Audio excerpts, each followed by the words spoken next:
Hi friends, ఎలా ఉన్నారు? బాగున్నారా? అంతా చికెన్ గ్రేవీ చేస్తున్నానండి ఈరోజు. అంటే మరీ చిక్కగా కాకుండా కొంచెం చేస్తున్నాను. చాలా బాగుంటుంది. మీరు కూడా ఒకసారి ఇలా ట్రై చేయండి. ఫస్ట్ దీంట్లో చికెన్ శుభ్రంగా కడుక్కొని కారము, ధనియాల పొడి, తర్వాత అల్లం వెల్లుల్లి పేస్టు, గరం మసాలా అన్నీ కలిపి పక్కన పెట్టుకోవాలి. తర్వాత వచ్చేసి మనం ఆయిల్ వేసుకొని కొంచెం ఉల్లిపాయలు అవి చిన్నగా తరుక్కొని వేయించుకోవాలి. తర్వాత వచ్చేసి కరివేపాకు వేసుకోవాలి. తర్వాత వచ్చేసి అల్లం వెల్లుల్లి పేస్ట్ మాత్రం వేసుకొని కొంచెం మనము దాన్ని వేయించుకొని దాంట్లో అయితే చికెన్ అయితే వేసుకోవాలి. టమాటాలు ఒక 2 టమాటాలు తీసుకొని సన్నగా తరిగి పక్కన పెట్టుకున్నాను.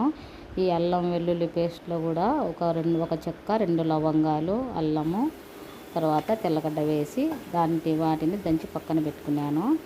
ఉల్లిపాయలు అయితే వేగినాయి.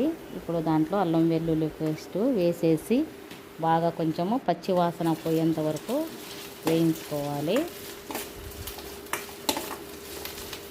వేసిన తర్వాత బాగా వేయించి పచ్చివాసన అయితే పోవాలి. అల్లం ఉంది కాబట్టి వేగిపోయింది. ఇప్పుడైతే దీంట్లో మనము చికెన్ మనం కలిపి పెట్టినాం చూడండి, ఆ చికెన్ అయితే ఇందులో వేసుకోవాలి అన్నమాట. వేగిన తర్వాత చూడండి నూనె వచ్చేసిందంత పైకి. ఇప్పుడు మనము చికెన్ అయితే వేద్దాము.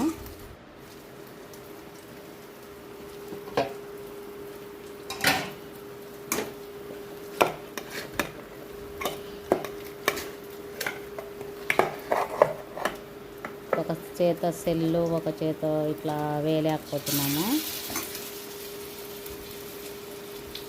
అంతా తీసి వంపేస్తే సరిపోతుంది.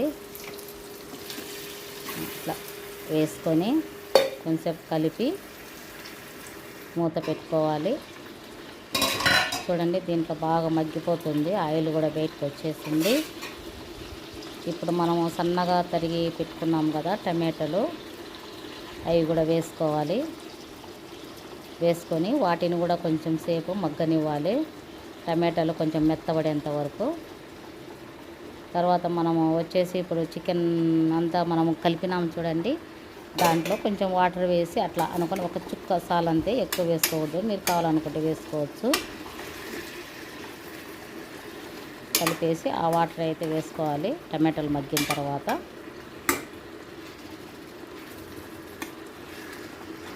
ఇప్పుడు మూత పెట్టేసి కాసేపు మగ్గిన తర్వాత మళ్ళా చూడండి టమాటాలు కూడా మగ్గిపోయినాయి.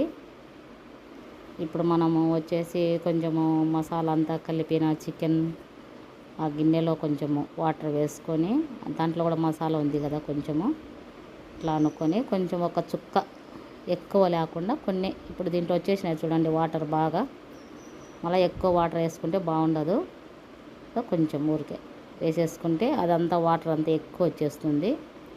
ఈ వాటరే వేసుకోవాలి. వేసుకొని సన్నని మంట పైన ఉడికించుకోవాలి. మనము దీని అయితే ఎక్కువ మంట అయితే పెడితేనక ఏటి కూర అయినా సరే టేస్ట్ అయితే ఉండదు. చిన్న మంట మీదనే ఉడికిస్తేనే ఏ కూర అయినా మనకు టేస్ట్ ఉంటుంది. ఇట్లా ఆ వాటర్ సరిపోతుంది. చూడండి ఎంత వచ్చేసిందో. కొత్తిమీర కూడా వేసేసినాను, ఆ వాటర్ వేసేసినాను. ఇది ఉడికిన తర్వాత మనము దించుకోవడమే. ఒక 5 నిమిషాలు ఉంచేసి చికెన్ అయితే రెడీ అయిపోయింది. బాగుంటుంది. కొంతమందికి వచ్చేసి చికెన్ కొంచెం అట్లా పులుసుగా ఉంటేనే ఇష్టము. కొంతమందికి పులుసు అంటే ఇష్టం ఉండదు. చికెన్ అయితే రెడీ అయిపోయింది. ఇంకొక 2 మినిట్స్ ఉంచి దించుకోవడమే. ఒకసారి చూద్దాము చికెన్ రెడీ అయిందేమో. రెడీ అయిపోయింది. ఆయిల్ కూడా పైకి వచ్చేసింది. ఇది ఇప్పుడు కొంచెం గ్రేవీ ఉంది కదా, చల్లగా అయితే గట్టి అవుతుంది అంతే. చూడండి రెడీ అయిపోయింది. ఈ విధంగా బాగుంటుంది. ఇది చపాతీలో, అన్నం లేకైనా చాలా బాగుంది కలుపుకోవడానికి. ఇదండి ఈరోజు చికెన్. కొంచెం పప్పు నింది, పచ్చడి నింది. వేసుకొని అయితే పెరుగు వేసుకొని అయితే తింటున్నాను. ఈరోజు వీడియో ఇదేనండి. వీడియో నచ్చితే లైక్ చేయండి, షేర్ చేయండి, సపోర్ట్ చేయండి. ప్లీజ్ సబ్స్క్రైబ్ అండి. తప్పకుండా సబ్స్క్రైబ్ చేయండి నా ఛానల్ని. ఓకే అండి, bye. Thank you for watching.